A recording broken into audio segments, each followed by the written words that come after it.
Hello student, आप लोग कैसे हैं। स्वागत है आपके अपने यूट्यूब चैनल गैलेक्सिकुलम पर। आज हम लोग लेकर आए हैं समुच्च चैप्टर का तीसरा लेक्चर। पहले दो लेक्चर हम लोग समुच्च का कंप्लीट कर चुके हैं। जो पहले दो लेक्चर नहीं देखे हैं, पहले सबसे पहले तो उस दोनों लेक्चर को देखिए। उसके बाद हम लोग आज तीसरे लेक्चर को स्टार्ट कर रहे हैं। इस तीसरे लेक्चर में समुच्च के प्रकार के बारे में हम लोग जानेंगे। समुच्च के प्रकार, टाइप्स ऑफ सेट। समुच्च के प्रकार कितने होते हैं, क्या होते हैं, उनके बारे में आज हम लोग इस क्लास में पूरे डिस्कस करेंगे। तो सबसे पहले हम लोग बात करें समुच्च की प्रकार के। तो समुच्च का जो भी हम लोग देखते हैं उसके वस्तु पर परिभाषित किया जाता है। तो उन्हीं के वस्तुओं के आधार पर हम लोग समुच्च को विभाजित करते हैं, बांटते हैं। तो उसी के बारे में आज हम लोग पढ़ने जा रहे हैं।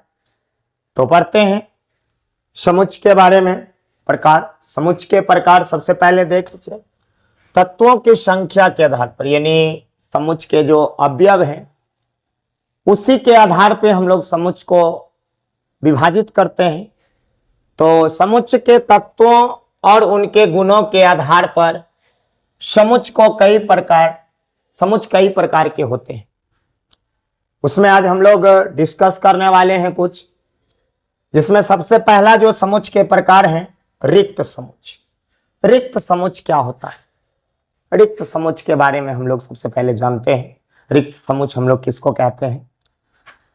रिक्त मतलब, जैसे कि आप जानते हैं, रिक्त मतलब खाली स्थान होता है, मतलब खाली स्थान। तो इस खाली स्थान से ही आपको समझ में आता है कि रिक्त समुच्च हम लोग किसको कहते हैं। वैसे समुच्च जिसमें अवयव की संख्या या तत्व की संख्या एक भी नहीं हो, मतलब शून्य हो, अवयव की संख्या जो है शून्य हो, तो उसे हम लोग क्या कहते हैं? रिक्त समुच्च कहते हैं। क्या कहते हैं? रिक्त समुच्च। यानी रिक्त समुच्च हम लोग किसको कहेंगे? वैसे समुच्च जिसमें अवयव की संख्या शून्य हो। अवयव की संख्या क्या हो? शून्य हो, तो उसे हम लोग क्या कहते हैं? रिक्त समुच्च कहते हैं। यानी वे समुच्च आएंगे जो खाली होंगे, जिसमें कोई भी अवयव नहीं होंगे, इसी को हम लोग क्या कहते हैं? रिक्त समुच्च कहते हैं। क्या कहते हैं? रिक्त समुच्च कहते हैं। तो पढ़ लेते हैं हम लोग रिक्त समुच्च किसको कहेंगे। तो वैसे समुच्च, वैसे समुच्च जिसमें अवयव की संख्या, अवयव की संख्या शून्य हो या अवयव नहीं हो, तो उसे रिक्त समुच्च कहते हैं। क्या कहते हैं? रिक्त समुच्च कहते हैं। यानी हम लोग रिक्त समुच्च किसको कहते हैं? वैसे समुच्च जिसमें अवयव की संख्या क्या हो? शून्य हो, तो उसे हम लोग क्या कहते हैं? रिक्त समुच्च। इसे जो है हम लोग फाई से सूचित करते हैं। इसे फाई या हम लोग मंझली कोष्ठक को खाली स्थान में रखेंगे, इससे भी सूचित किया जाता है। यानी इसे जो है फाई या खाली कोष्ठक से सूचित किया जाता है, सूचित किया जाता है। अब एग्जाम्पल की बात करें। एग्जाम्पल क्या होगा? जैसे हम लोग बात करें अमरणशील व्यक्तियों का समुच्च। दुनिया में कोई ऐसे व्यक्ति नहीं है जो अमरणशील है, तो इस वजह से इनके संग्रह या समूह को हम लोग कौन समुच्च कहेंगे? रिक्त समुच्च। इसमें कोई ऐसे व्यक्ति नहीं आएंगे जो मतलब नहीं मरने वाले। दूसरा एग्जाम्पल की बात करें तो दूसरा आपका दो से विभाजित होने वाले विषम संख्याओं का संग्रह। तो कोई ऐसे विषम संख्या नहीं है जो 2 से आपका क्या होते हैं, विभाजित होते हैं। आपका प्रत्येक विषम संख्या 2 से विभाजित नहीं होता है। तो इनका जो संग्रह आएगा, इन्हीं सबके संग्रह को हम लोग क्या कहते हैं, रिक्त समुच्चय कहते हैं। क्या कहते हैं, रिक्त समुच्चय कहते हैं। और हम लोग बात करें कि एक एग्जाम्पल और लेते हैं, ax:x, एक प्राकृत संख्या। कौन संख्या, एक प्राकृत संख्या जो आपको, जो 5 से छोटा और 7 से बड़ा। तो एक ऐसे प्राकृत संख्या हमको लिखना है जो 5 से छोटा हो और 7 से क्या हो। तो अगर हम लोग बात करें x के, कि 5 से छोटा की बात करें, 5 से छोटा जो होगा 3 होगा, 4 होगा। लेकिन 7 से बड़ा की बात करें तो 8, 9 होगा। तो 8, 9 जैसे 7 से बड़ा है तो आपका वो 5 से छोटा नहीं। जो संख्या 5 से छोटा है वो आपको 7 से बड़ा नहीं है। तो इसमें ऐसे कोई भी संख्या नहीं आएंगे जो आपको 5 से छोटा, यानी 5 से छोटा होंगे और 7 से क्या होंगे, बड़ा होंगे। ऐसे कोई संख्या नहीं है जो 5 से छोटा और 7 से बड़ा हो। तो कोई दिक्कत, तो हम लोग बिल्कुल समझ चुके हैं कि रिक्त समुच्चय किसको कहते हैं। नेक्स्ट की बात करें, नेक्स्ट समुच्चय आता है एकल समुच्चय। एकल समुच्चय हम लोग किसको कहते हैं, तो एकल नाम से ही आपको पता चल रहा होगा। एकल मतलब एक, एकल मतलब एक। तो वैसा समुच्चय जिसमें अवयव की संख्या या तत्व की संख्या कितने हो, एक हो। अवयव की संख्या या तत्व की संख्या कितने हो, एक हो, तो उसे हम लोग क्या कहते हैं, एकल समुच्चय कहते हैं। क्या कहते हैं, एकल समुच्चय। फिर से एक बार जान लीजिए, वैसा समुच्चय जिसमें अवयवों की संख्या एक हो। कितने हो, एक हो सिर्फ, तो उसे हम लोग क्या कहते हैं, एकल समुच्चय कहते हैं। आइए हम लोग देखते हैं एकल समुच्चय किसको कहेंगे। तो एकल समुच्चय जो होंगे वैसा समुच्चय जिसमें अवयवों की संख्या कितने हो, एक हो। कितने हो, एक हो, तो उसे हम लोग कौन समुच्चय कहते हैं, एकल समुच्चय कहते हैं। क्या कहते हैं, एकल समुच्चय कहते हैं। अब एग्जाम्पल की बात करें तो जैसे आपसे पूछा जाए कि सम अभाज्य संख्या, सम अभाज्य संख्या का संग्रह, तो आप ध्यान देंगे सम अभाज्य संख्या जो होते हैं वो सिर्फ और सिर्फ 2 होते हैं, जो कि सम संख्या और अभाज्य संख्या दोनों होते हैं। तो इसमें एक अवयव आए हैं, तो जब आपको एक अवयव आएंगे किसी समुच्चय में, तो उस समुच्चय को हम लोग क्या कहते हैं, एकल समुच्चय कहते हैं। क्या कहते हैं, एकल समुच्चय। यानी नाम से ही आपको पता चल रहा है कि एकल, एकल मतलब एक, अवयव की संख्या कितना, एक होना चाहिए। आगे बात करें युग्म समुच्चय। युग्म, युग्म मतलब होता है, आप लोग पेड़ जैसे हम लोग जोड़ा लगाते हैं, जोड़ा पेड़ लगाना, तो मतलब जोड़ा मतलब कितने, 2। तो आप लोग समझ पा रहे होंगे कि युग्म समुच्चय हम लोग किसको कहेंगे। तो यानी वैसा समुच्चय जिसमें अवयव की संख्या कितना हो, 2। जिसमें अवयव की संख्या कितना हो, 2 हो, तो उसे हम लोग क्या कहेंगे, युग्म समुच्चय कहेंगे। क्या कहेंगे, युग्म समुच्चय। यानी वैसे समुच्चय जिसमें अवयवों की संख्या कितने, 2। अवयवों की संख्या कितने हो, 2 हो, तो उसे हम लोग क्या कहते हैं, युग्म समुच्चय। चलिए देखते हैं हम लोग युग्म समुच्चय किसको कहेंगे। तो युग्म समुच्चय जो होंगे आपका वैसा समुच्चय, वैसा समुच्चय, वैसा समुच्चय जिसमें अवयवों की संख्या, अवयवों की संख्या जो होंगे दो हो तो हम लोग उसे क्या कहते हैं, तो उसे युग्म समुच्चय कहते हैं। क्या कहते हैं? युग्म समुच्चय कहते हैं, यानी पेयर सेट्स।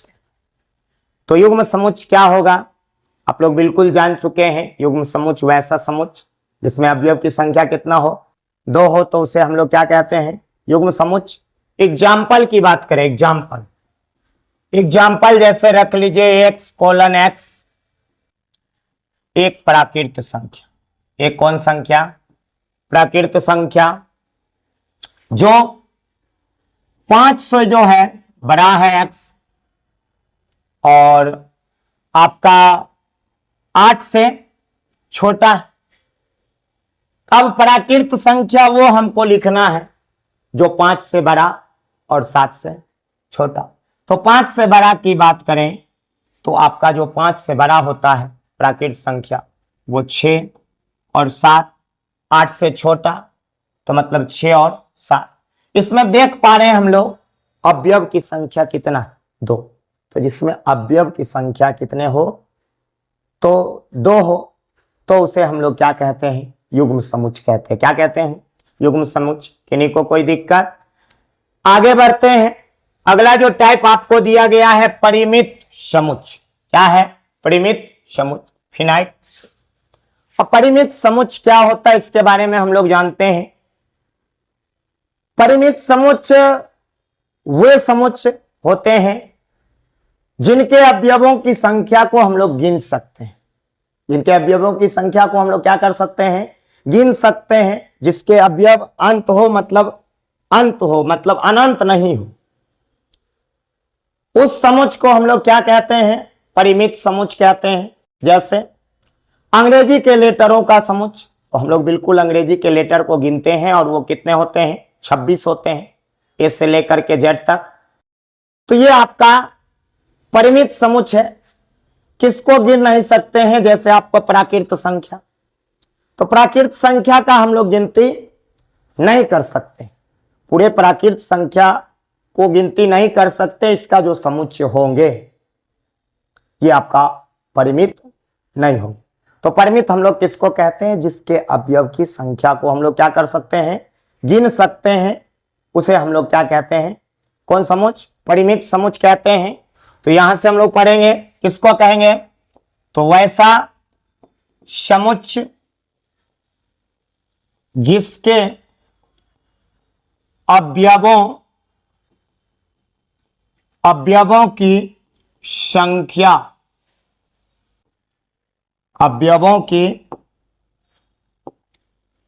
अवयवों की संख्या को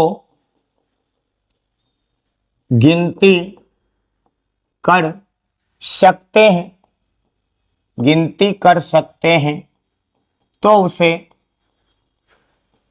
परिमित समुच्चय कहते हैं। क्या कहते हैं, परिमित समुच्चय कहते हैं। अब आपको एग्जाम्पल की बात करें, एग्जाम्पल में जो आएंगे आपको, सबसे पहले एक एग्जाम्पल लेते हैं ए, जो आपका 1 2 3 डॉट डॉट डॉट। तो देखिए ये प्राकृत संख्या गिनती की संख्या है जिसको हम लोग गिन नहीं सकते हैं, तो ये आपका अपरिमित हो जाएगा, परिमित नहीं होगा। अगर इसमें हम लोग लगा देते हैं 100 तो बिल्कुल 100 तक गिन सकते हैं। अगर इसमें कितना भी संख्या लगा हो, मतलब 1 लाख हो चाहे 1 करोड़ हो, 2 करोड़ लगा हो अगर संख्या लास्ट में, तो हम लोग वहां तक गिनती कर सकते हैं और उस समुच्चय को हम लोग क्या कहेंगे, परिमित समुच्चय कहेंगे। जैसे आपको बताए, जैसे मान लीजिए बी में आपको ए बी सी, इसमें अगर डॉट डॉट लगा हो, लास्ट में कुछ भी नहीं लगा, तो ए बी सी डी हम लोग जानते कहां तक जा सकते, मैक्सिमम जेड तक, जेड तक जाएंगे 26, जिसको हम लोग गिन सकते हैं। तो ये सभी जो समुच्चय होंगे उसको हम लोग क्या कहेंगे, परिमित समुच्चय कहते हैं। नेक्स्ट की बात करते हैं अपरिमित समुच्चय। परिमित समुच्चय। अपरिमित समुच्चय क्या होता है? तो अपरिमित समुच्चय की बात करें तो जैसे अभी हम लोग तुरंत जाने परिमित क्या होता है, जिसके अवयव की संख्या को हम लोग गिन सकते हैं। तो उसी प्रकार अब अपरिमित आया है तो किसको कहेंगे? तो वैसे समुच्चय जिसके अवयवों की संख्या को गिनती नहीं कर सकते, किसी भी स्थिति में हम लोग गिनती नहीं कर सकते हैं, जिसको गिन ही नहीं सकते हैं, उसे हम लोग क्या कहते हैं? अपरिमित समुच्चय कहते हैं। क्या कहते हैं? अपरिमित। तो देखिए यहां से दिया गया है अपरिमित समुच्चय। तो अपरिमित समुच्चय किसको कहेंगे? तो वैसा समुच्चय जिसके अवयवों की संख्या, अवयवों की संख्या को गिनती नहीं कर सकते, गिनती नहीं कर सकते हैं, तो उसे क्या कहते हैं हम लोग? अपरिमित समुच्चय कहते हैं। क्या कहते हैं? अपरिमित समुच्चय कहते हैं। यानी अपरिमित समुच्चय के बारे में हम लोग जाने जिसके अवयव की संख्या को गिन नहीं सकते। जैसे एग्जाम्पल की बात करें तो एग्जाम्पल में जैसे आपको सम संख्या ले लीजिए, सम संख्याओं का संग्रह। तो आपका जितने भी सम संख्या है उसका कोई अंत नहीं है, तो इसके संग्रह को हम लोग क्या कहेंगे? अपरिमित समुच्चय कहेंगे। क्या कहेंगे? अपरिमित समुच्चय। एग्जाम्पल की बात करें तो एग्जाम्पल में जो आ जाएंगे गिनती की संख्या आ जाएंगे। गिनती की संख्या को भी हम लोग गिन नहीं सकते हैं। सम संख्या ले लीजिए, विषम संख्या ले लीजिए, 1 3 5 7, पूर्णांक संख्या ले लीजिए, इन सभी को हम लोग गिनती नहीं कर सकते हैं। तो ये जो आपको समुच्चय दिख रहा है इनको हम लोग क्या कहेंगे? अपरिमित समुच्चय कहते हैं। क्या कहते हैं? अपरिमित समुच्चय। आगे बात करें समतुल्य समुच्चय की। किसका? समतुल्य। अब समतुल्य समुच्चय यहां दिया गया है और एक नीचे देख पा रहे होंगे आप लोग को समान समुच्चय दिया गया। दो समुच्चय आपको दिख रहा है। तो सबसे पहले बात करेंगे हम लोग समतुल्य समुच्चय किसको कहते हैं। तो समतुल्य समुच्चय की बात करें तो समतुल्य समुच्चय में कभी भी हम लोग समतुल्य की बात करते हैं तो उसमें कम से कम दो समुच्चय, कम से कम तो दो समुच्चय होंगे। तो वैसे दो समुच्चय जिनके अवयवों की संख्या, वैसे दो समुच्चय जिनके अवयवों की संख्या बराबर हो, अवयवों की संख्या क्या हो? बराबर हो, तो उसे हम लोग क्या कहते हैं? समतुल्य समुच्चय कहते हैं। क्या कहते हैं? समतुल्य। यानी समतुल्य की बात करें तो समतुल्य जो आपका आएंगे तो वैसे दो समुच्चय, वैसे दो समुच्चय, वैसे दो समुच्चय जिसके अवयवों की संख्या, अवयवों की संख्या बराबर हो। क्या हो? बराबर हो, तो उसे क्या कहते हैं? समतुल्य समुच्चय कहते हैं। क्या कहते हैं? समतुल्य समुच्चय कहते हैं। यदि आपको ए और बी कोई दो समुच्चय हो तो उसके लिए आपका समतुल्य तब माने जाएंगे जब नंबर ऑफ ए बराबर नंबर ऑफ बी, यानी दो समुच्चय आपका ए और बी होते हैं, तब जाकर के हम लोग कह सकते हैं कि यदि आपको number of a equal to number of b हो तो हम लोग उस दोनों समुच्चय को क्या कहेंगे? समतुल्य समुच्चय कहते हैं। क्या कहते हैं? समतुल्य समुच्चय। एग्जाम्पल की बात करें, एग्जाम्पल में जैसे मान लीजिए ए दिया गया है 1 2 3 और बी दिया गया है ए बी सी। तो अगर हम लोग यहां पर देख पा रहे हैं ए में कितने अवयव है? ए में भी 3 अवयव है और बी में भी क्या है? 3 अवयव हैं। तो बिल्कुल हम लोग ए और बी समुच्चय को क्या कह सकते हैं? समतुल्य समुच्चय कह सकते हैं, क्योंकि आपका दोनों समुच्चय के अवयव की संख्या क्या है? बराबर। जैसे ही नंबर ऑफ ए बराबर नंबर ऑफ बी हो, दोनों समुच्च की अवयव की संख्या बराबर हो, तो उसे हम लोग क्या कहेंगे? समतुल्य समुच्च कहेंगे। तो यहां देख पा रहे होंगे नंबर ऑफ ए आपका 3 है और नंबर ऑफ बी भी आपका 3 है और नंबर ऑफ ए बराबर क्या है? नंबर ऑफ बी है। इसलिए हम लोग कह सकते हैं ये दोनों ए और बी समुच्च है। इस दोनों समुच्च को हम लोग क्या कहते हैं? समतुल्य समुच्च कहते हैं। आगे हम लोग बात करें समान समुच्च।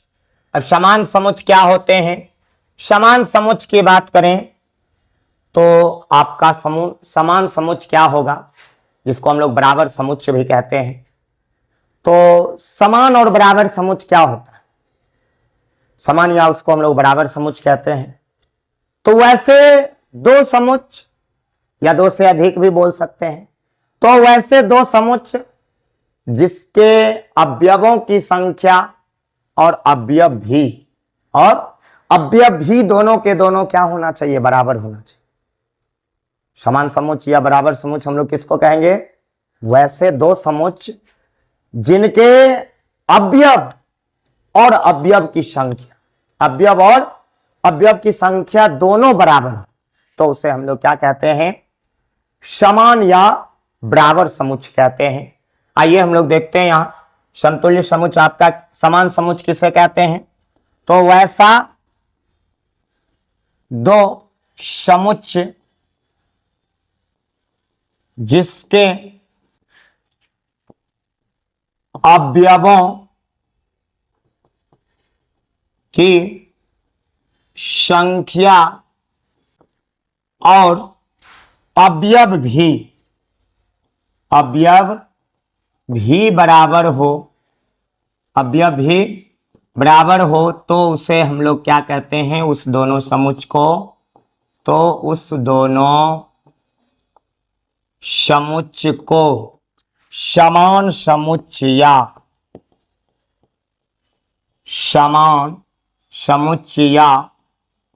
बराबर समुच्च कहते हैं। समान समुच्च या क्या कहते हैं? बराबर समुच्च कहते हैं। एग्जाम्पल की बात करें तो एग्जाम्पल जो आपको आएंगे, सबसे पहले देख लीजिए। ए जैसे मान लीजिए 1 2 3 4 और बी दिया गया है x:x, एक प्राकृत संख्या जो x जो है लेस देन 5 है, यानी 5 से छोटे प्राकृत संख्या।